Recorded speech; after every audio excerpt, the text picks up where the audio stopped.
오늘 말씀은 시편 80편 1절에서 19절입니다. 아마 그동안 온유하우스에서 제가 설교한 본문 중에서 가장 긴 본문일 것 같습니다. 근데 오늘 이 말씀을 읽을 때 여러분들이 그 기도자의 심정으로 이 말씀을 읽으시기 바랍니다. 특별히 우리 가정의 연약한 부분들, 또 우리 형제들 중에 자녀들 중에서 예수님을 믿지 않고 또 세상에서 어려움을 당하고 있는 심령들, 그 부분들 안타까운 심정으로 기도하는 마음으로 오늘 이 말씀을 묵상하시기 바랍니다. 제가 시편 80편 1절에서 19절까지 읽도록 하겠습니다. 요셉을 양떼같이 인도하시는 이스라엘의 목자여 귀를 기울이소서. 그룹 사이에 자정하신 이여 빛을 비추소서. 에브라임과 베냐민과 므낫셋 앞에서 주의 능력을 나타내사 우리를 구원하러 오소서. 하나님이여 우리를 돌이키시고 주의 얼굴의 빛을 비추사 우리가 구원을 얻게 하소서.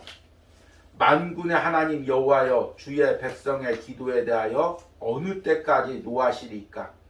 주께서 그들에게 눈물의 양식을 먹이시며 많은 눈물을 마시게 하셨나이다. 우리를 우리 이웃에게 다툼거리가 되게 하시니 우리의 원수들이 서로 비웃나이다. 만군의 하나님이여 우리를 회복하여 주시고 주의 얼굴에 광채를 비추사 우리가 구원을 얻게 하소서. 주께서 한 포도나무를 애굽에서 가져다가 민족들을 쫓아내시고 그것들을 심으셨나이다. 주께서 그 앞서 가꾸셨으므로 그 뿌리가 깊이 박혀서 땅에 가득하며 그 그늘이 산들을 가리고 그 가지는 하나님의 백향목 같으며 그 가지가 바다까지 뻗고 넝쿨이 강까지 미쳤거늘 주께서 어찌하여 그 담을 허시사 길을 지나가는 모든 이들이 그것을 따게 하셨나이까? 숲속의 멧돼지들이 상의하며 들짐승들이 먹나이다. 만군의 하나님이여 구하옵나니 돌아오소서. 하늘에서 굽어보시고 이 포도나무를 돌보소서. 주의 오른손으로 심으신 줄기요 주를 위하여 힘있게 하신 가지니이다. 그것이 불타고 배임을 당하며 주의 면책으로 말미암아 멸망하오니 주의 오른쪽에 있는 자 곧 주를 위하여 힘있게 하신 인자에게 주의 손을 얹으소서. 그리하시면 우리가 주에게 물러가지 아니하오니 우리를 소생하게 하소서. 우리가 주의 이름을 부르리이다. 만군의 하나님 여호와여 우리를 돌이켜 주시고 주의 얼굴의 강채를 우리에게 비추소서. 우리가 구원을 얻으리이다. 아멘. 우리 올해는 이제 새해부터 하루를 살아가는 시편 묵상을 통해서 매일같이 시편을 통해서 깊게 하나님을 만나고 하나님께 기도를 드리는 그 묵상을 이어가고 있습니다. 그리고 1월 달부터는 시편으로 드리는 나의 기도문이라는 제목으로 주일 설교를 전하면서 우리가 어떻게 하나님 앞에 진실된 기도를 또 다양한 기도를 넓고 깊게 드릴 수 있는지를 말씀을 전하고 있습니다. 그리고 이제 오늘 세 번째로 공동체 탄식시에 대해서 말씀을 전하려고 합니다. 이 공동체 탄식시는 우리가 첫째 주에 묵상한 개인 탄식시와 똑같은 구조입니다. 개인의 아픔을 하나님께 아뢰고 나가듯이 똑같은 형식으로 공동체의 아픔을 하나님께 아뢰고 나갑니다. 그런데 마침 오늘 주일이 구정 연휴를 한 주 남겨두고 있고 다음 주일이 정확하게 구정 날입니다. 그래서 이제 우리가 구정을 앞두고 가족끼리 모이는 이 시간을 앞두고 이 공동체 기도를 통해서 특별히 가정에게 좀 초점을 맞춰서 기도를 해보려고 합니다. 여러분 이 말씀을 듣고 떠오르는 가정과 자녀들 위해서 함께 기도하기를 바랍니다. 시편의 6개 장르가 다 중요하지만 이 현대 그리스도인에게는 공동체 기도, 공동체 탄식시, 공동체 감사시가 너무나 중요합니다. 왜냐하면 현대인들은 다 나라나 또는 교회, 공동체, 또 가정들에 대해서 가지고 있는 불만들이 많이 있습니다. 그리고 우리가 이 불만이 있을 때 주로 어떻게 하냐면 친한 사람들끼리 모여서 부정적인 말로 나라가 왜 이 모양이야, 대통령이 왜 이 모양이야, 정치하는 사람 다 왜 이래, 이렇게 그 비아냥거리고 또 이렇게 거친 말들 쏟아냅니다. 교회에 대해서도 마찬가지죠. 우리 교회는 왜 이래? 우리 목사님은 왜 그래? 또 가정에 대해서는 야, 우리 남편은, 우리 아내는, 우리 부모님, 우리 자녀들은 그렇게 말들 쏟아냅니다. 그런데 이게 이런 거친 말들을 쏟아낼 때마다 우리 심령들이 계속해서 상합니다. 그리고 또 나도 몰랐던 것을 서로 그 어두운 부분들 이야기하면서 몰랐던 부분도 알게 되고, 그러면서 다시금 교회를 바라볼 때, 가정을 바라볼 때 더 어두운 면, 안 좋은 면만 보이게 됩니다. 그렇다고 우리가 공동체나 가정의 연약함을 그냥 못 본 채 할 수도 없습니다. 왜냐하면 내가 속한 곳이기 때문입니다. 그래서 우리가 이것을 기도로 하나님께 아뢰고 나가야 됩니다. 기도 문으로 정제된 언어로 하나님께 아뢰고 나가야 됩니다. 예를 들어서 자녀가 이 가정에 대해서 불만이 있습니다. 그래서 아버지랑 식사하면서 아버지, 우리 집안 꼴은 왜 이 모양이에요? 아버지는 왜 그따위예요? 그렇게 이야기한다고 그게 무슨 도움이 되겠습니까? 그런데 그 자녀가 아버지에게 정제된 언어로 아버지, 제가 정말 우리 가정을 사랑하고 이 가정을 위해서 평생 기도하고 엄마 아빠를 사랑하는데 정말 우리 가정에 이런 연약한 부분이 있는 것 같습니다. 이 부분을 좀 같이 좀 해결하고 기도했으면 좋겠습니다. 이렇게 이야기하는 거하고 이게 천지 차이가 있다는 것입니다. 그래서 계속해서 공동체나 가정이나 나라에 어두운 면이 보일 때 그냥 친한 사람들끼리 세상에서 비아냥거리는 말투로 욕을 섞어가면서 안 되는 말투로 계속해서 사용하는 것이 아니라 하나님 앞에 정제된 언어로 자꾸 기도문으로 드리는 훈련을 해야 됩니다. 그래야 우리가 교회와 공동체와 가정과 국가를 위해서 더 진실된 마음으로 기도할 수가 있고, 또 이런 공동체의 연약한 부분을 보았을 때 악한 사탄이 내 마음에 틈타서 부정적인 생각, 비판적인 생각을 심어주지 않을 수가 있는 것입니다. 그래서 오늘 이 공동체의 기도문이 너무나 중요합니다. 그리고 특별히 가정을 위해서 기도할 때가 너무 중요합니다. 그래서 오늘의 말씀의 제목은 우리 가정의 사정을 주님께 아뢰입니다. 제목이 너무나 중요합니다. 우리 가정의 사정을 주님께 아뢰입니다. 주님 앞에 아뢰는 것입니다. 거룩한 주님 앞에서 우리 가정의 사정을 아뢰는 것입니다. 비아냥거리는 말투가 아니라, 그냥 부정적인 말투가 아니라 간절한 그 기도문으로 하나님께 우리 가정의 문제를 아뢰시기 바랍니다. 그 가운데서 하나님께서 우리 가정 가운데 역사하실 줄 믿습니다. 앞에서 이야기했듯이 이 공동체 탄식시는 개인 탄식시와 이 구조가 같습니다.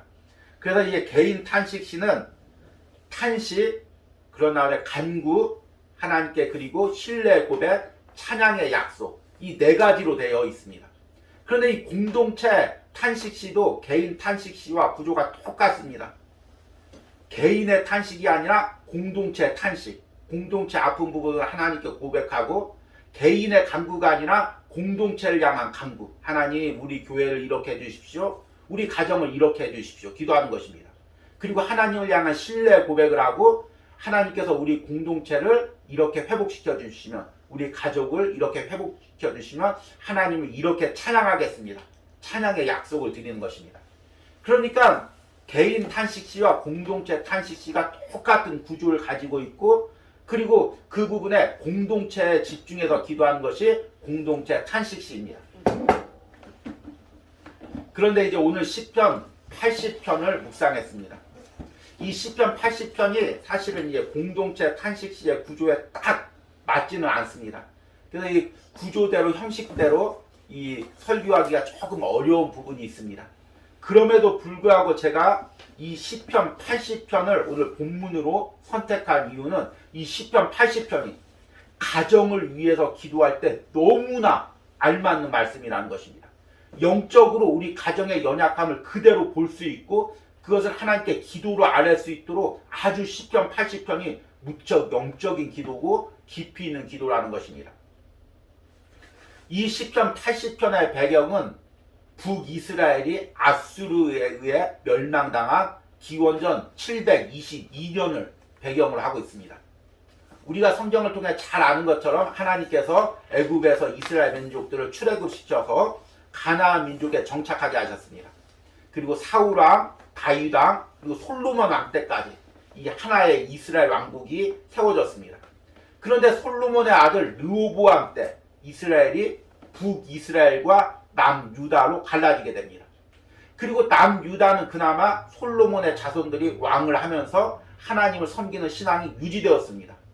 그런데 북이스라엘은 여러 왕들이 바뀌고 여러 왕조가 바뀌면서 우상을 섬기면서 타락의 길을 걷고 있습니다. 특별히 이제 우리가 잘 아는 아하방, 또 아내인 이세벨, 이때 이제 가나안 종교들을 가지고 와서 수많은 이제 범죄가 일어나고 영적으로 타락하고 신앙적으로 타락하게 되었습니다. 하나님을 떠나게 되죠. 그리고 결국에는 아수르에 의해서 나라가 멸망되었습니다. 지금 오늘 시편 80편은 바로 이 배경을 가지고 있는 것입니다. 지금 남유다 나라 입장에서는 북이스라엘 볼 때 얼마나 마음이 안타깝습니까? 함께 형제 나라로서 함께 하나님을 섬겼다가 하나님을 떠나서 우상을 섬기다가 아수르에 짓밟혀가지고 나라가 멸망하고 살고 있던 백성들은 아수르로 포로로 끌려가고, 그리고 아수르 민족들이 다른 이방 민족을 갖다가 북이스라엘에 이주시키고 억지로 결혼시켜서 우상을 숭배하고 혈통적으로 섞어버렸습니다. 참 이 일을 볼 때 이 남유다 입장에서는 얼마나 안타깝겠습니까? 그래서 그 안타까움을 하나님께 간구로 아뢰는 것이 바로 오늘 시편 80편의 배경인 것입니다.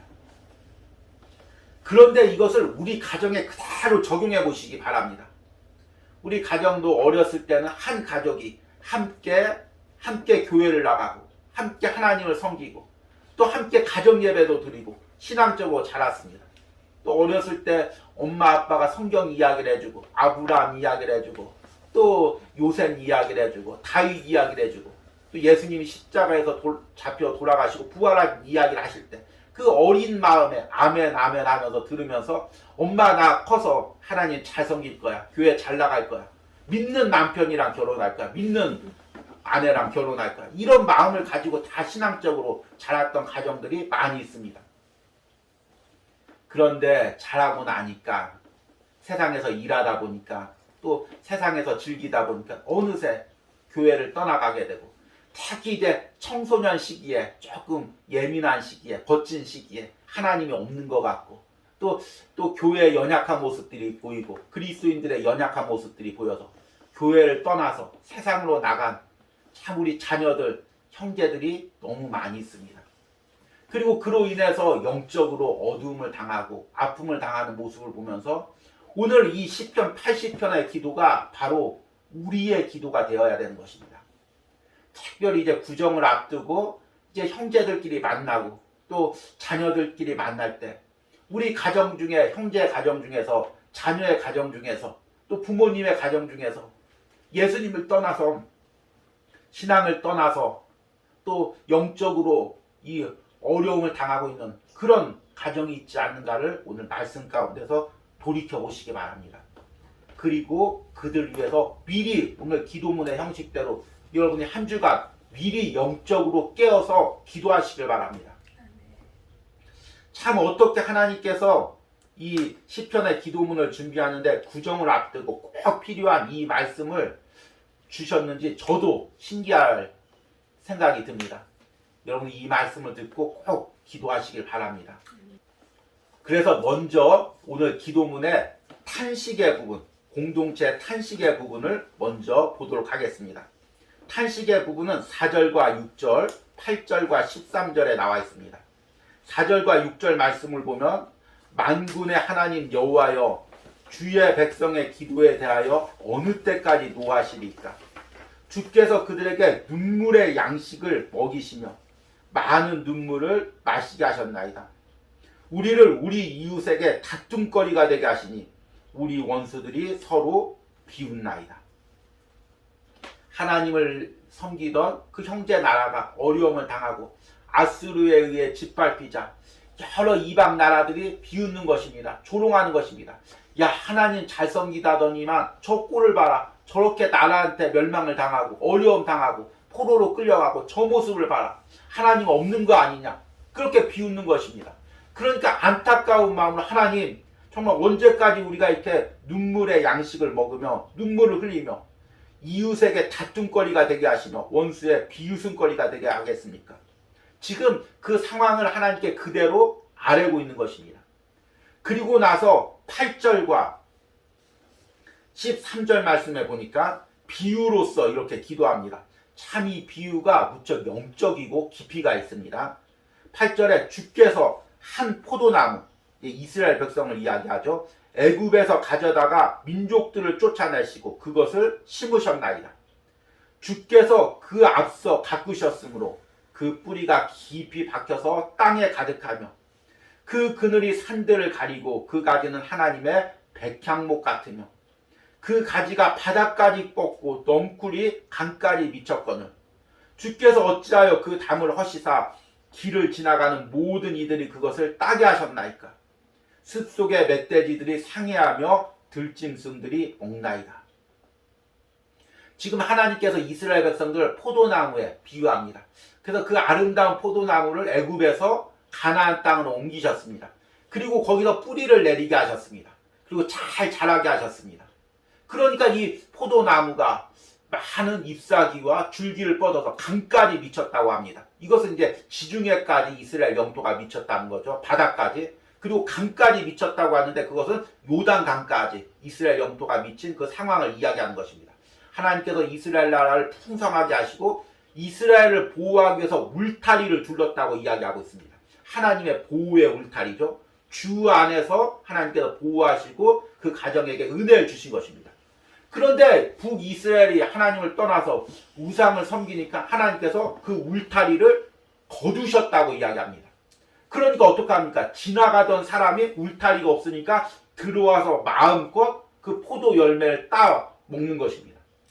그리고 나서 또 지나가던 들짐승들, 멧돼지들이 울타리가 없으니까 그 포도 안으로 들어와서 마음대로 포도밭을, 포도나무를 짓밟는 것입니다.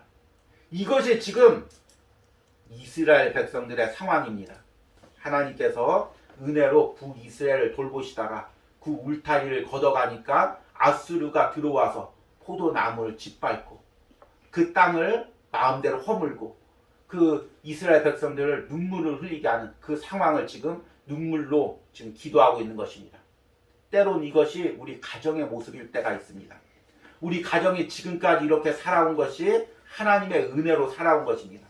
하나님의 은혜로 하나님께서 울타리를 두르신 것입니다. 저희 부모님이 항상 입버릇처럼 하시던 말씀이 주 안에 있으면 안전하다. 주 안에 있으면 하나님이 지켜주신다. 무엇을 하든지 주 안에 있어라. 신앙 안에 있어라. 예수님 안에 있어라. 이 말씀을 어렸을 때부터 귀에 못이 박히도록 하셨습니다. 주 안에 있는다는 것이 무엇입니까? 예배드리면서 신앙생활하면서 하나님을 믿으면 하나님의 날개 그늘로 우리를 보호하신다는 것입니다. 그런데 우리가 주 안에서 떠납니다. 교회를 떠나고 신앙을 떠납니다. 그러면 하나님께서 그 날개 그늘을 걷어가십니다. 그러면 어려움을 당하는 것입니다.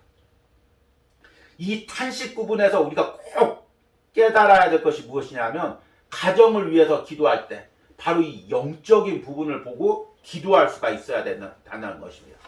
우리가 흔히 기도할 때 자녀들이 취업하지 못한 것, 좋은 대학 가지 못한 것, 결혼하지 못한 것, 또 가정의 경제적인 어려운 부분, 이런 부분만을 놓고 기도할 때가 많이 있습니다. 그런데 본질은 그것이 아닙니다. 우리가 주 안에서 떠나간 것입니다. 그러니까 하나님께서 보호의 울타리를 걷어가신 것입니다. 그러니까 우리에게 어려움이 있는 것입니다. 우리 누가복음의 탕자가 왜 망했을까요? 흔히 사업 수단이 없어서 아니면 친구를 잘못 만나서 이렇게 이야기할 수가 있습니다. 그러나 누가복음의 15장의 핵심은 탕자가 아버지를 떠났기에 어려움을 당하는 것입니다. 왜냐하면 탕자는 하나님께서 선택한 아버지가 그 탕자를 위해서 기도하던 아들이었기 때문입니다. 그러니까 하나님을 떠나니까 하나님께서 상관하니까 탕자가 어려움을 당하는 것입니다. 그래서 탕자를 위해서 기도할 때 뭐라고 기도해야 됩니까? 사업 다시 회복되게 하시고 좋은 친구 만나게 하시고 그래서 다시 번창하게 하십시오. 그것이 아니라 다시금 아버지 품 안에 들어와서 주 안에서 들어와서 영적으로 경제적으로 회복되게 하여 주시옵소서. 이것을 보고 기도할 수가 있어야 되는 것입니다. 여러분들이 구정 연휴를 앞두고 가정을 위해서 기도할 때 바로 이 영적인 부분을 놓고 기도하길 바랍니다. 우리 가정이 하나님을 떠난 부분, 한 가족이 함께 하나님을 섬기지 않은 부분, 이 부분을 보고 여러분들이 깨어서 기도하시길 바랍니다. 이것이 바로 공동체 탄식 기도인 것입니다. 그렇게 공동체의 탄식의 기도 부분을 지나면 이제 공동체에서 간구하는 부분이 나옵니다. 하나님, 우리 공동체가 이런 상황인데 이렇게 회복시켜 주십시오. 기도하는 것입니다. 그런데 이 기도의 간구의 부분도 영적인 부분입니다.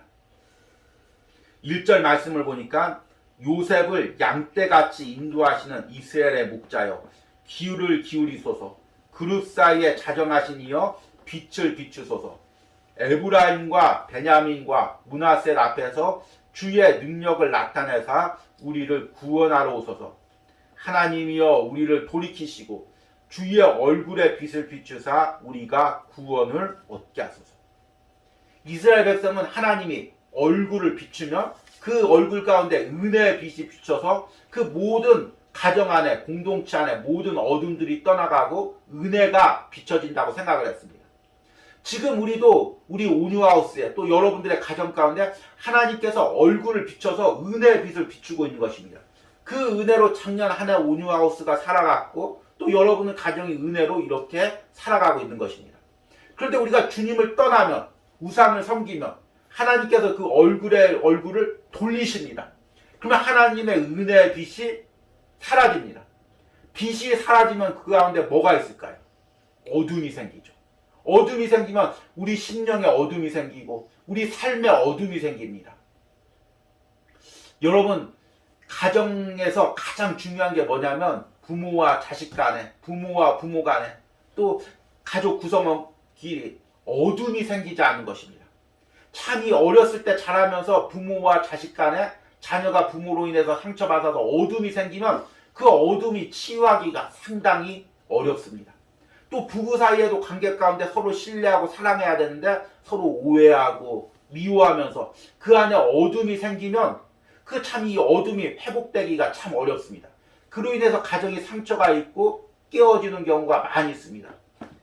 요즘에 이제 많은 상담 프로그램도 있고 뭐 금쪽이라는 상담 프로그램도 있고 여러 가지가 있지만 그런 것도 중요하지만 가장 중요한 게 뭐냐면 하나님께서 우리 가정에 다시금 은혜의 얼굴을 비춰야 됩니다. 그래서 어둠이 떠나가게 해야 됩니다. 우리가 하나 돼서 예배 드리려고 할 때마다 자꾸 어둠이 우리를 자극해서 우리를 갈라놓습니다. 그때마다 기도해서 하나님, 우리 가정이 하나가 되게 해주십시오. 하나님의 은혜의 얼굴의 빛을 비춰주십시오. 바로 이 부분을 기도해야 되는 것입니다.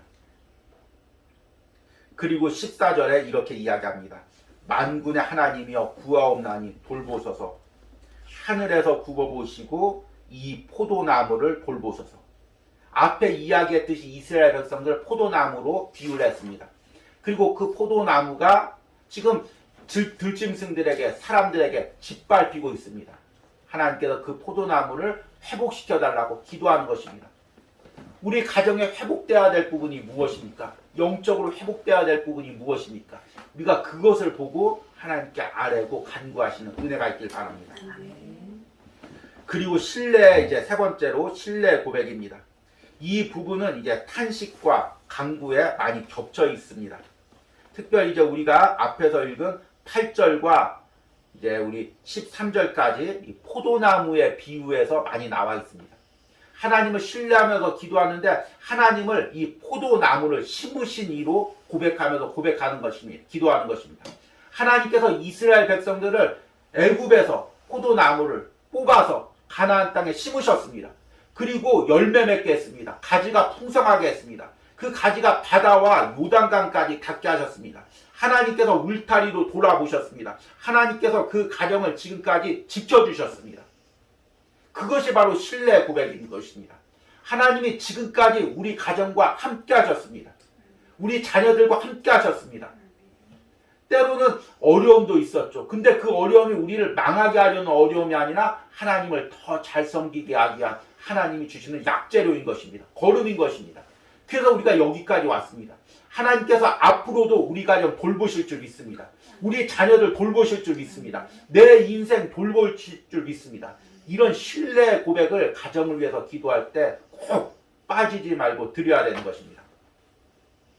그래서 15절에 보면 주의 오른손으로 심으신 줄기요 주를 위하여 힘있게 하신 가지니이다.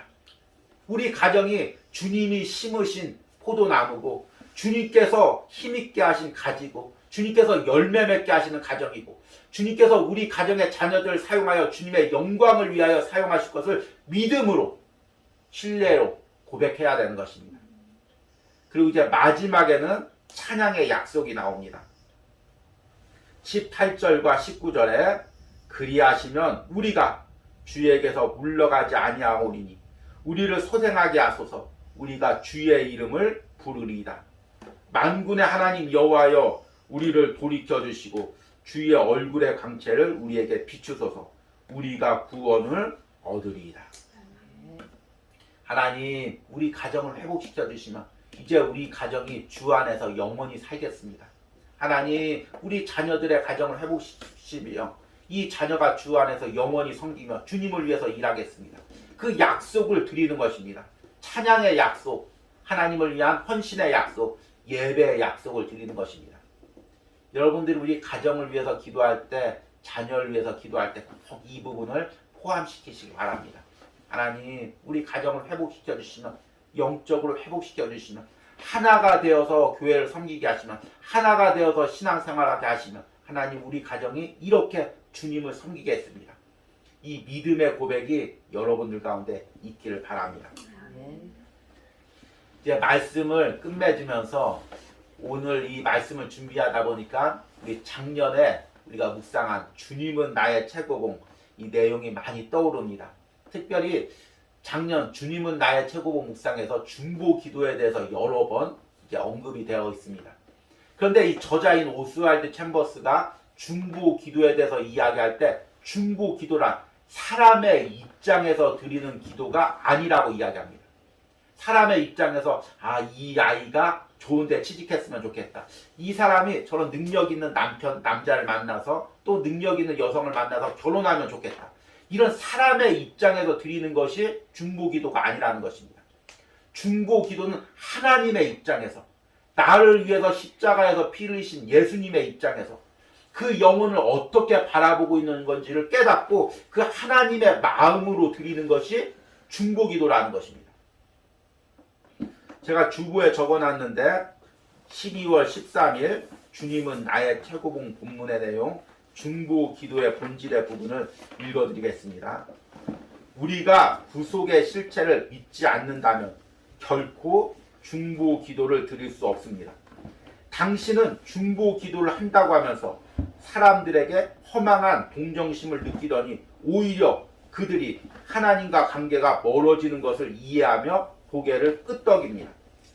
그러나 중보 기도란 당신의 기도의 대상 및 당신이 처한 상황을 하나님 앞에 가져가 주님께 그 사람 또는 상황에 대해 어떤 입장을 취하는지를 그 음성을 듣는 것입니다. 중보 기도는 그 사람의 입장에서 기도하는 것이라고 오해하는데 절대로 그렇지 않습니다. 중보 기도는 하나님의 입장에서 당신 자신을 두려고 하는 것입니다. 아멘. 우리가 기도를 할 때 인간의 입장에서 기도하면 이런 기도가 나올 수가 있습니다. 자녀가 지금 고등학교 3학년인데 교회를 안 나옵니다. 직장 생활하고 있는데 교회를 안 나갑니다. 그러면 그 자녀를 위해서 기도하다가도 공부하느라고 얼마나 힘들까. 주님 이 아이가 이제 1년 동안은 교회 안 나가고 잘 쉬면서 회복되게 해주십시오. 그렇게 기도하고 또 직장 다니는 자녀에게도 기도하면서 그 자녀가 직장에서 얼마나 힘듭니까? 얼마나 시달립니까? 주일 하루라도 푹 쉬게 해주십시오. 자꾸 이런 인간적인 기도가 나간다는 것입니다. 그런데 하나님의 입장에서 그 영혼을 바라보면 이 영혼이 그 고등학교 3학년 귀한 시간 때 더 예배하게 하여 주시옵소서.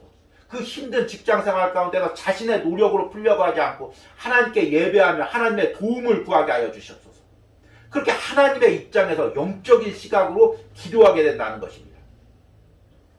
구정을 앞두고 우리가 가정을 위해서 기도할 때 바로 이런 영적인 기도, 하나님의 입장에서 기도를 드려야 된다는 것입니다. 여러분 오늘 이 말씀을 들으면서 깨어서 하나님이 우리 가정에게 원하는 것이 무엇일까? 내가 우리 가정을 위해서 드리길 원하는 영적인 기도가 무엇일까? 이것을 깨닫고 구정을 앞두고 한 주간 하나님이 기뻐하시는 기도를 드리는 여러분들이 되기를, 그리고 여러분들의 가정이 되기를 축복합니다. 네.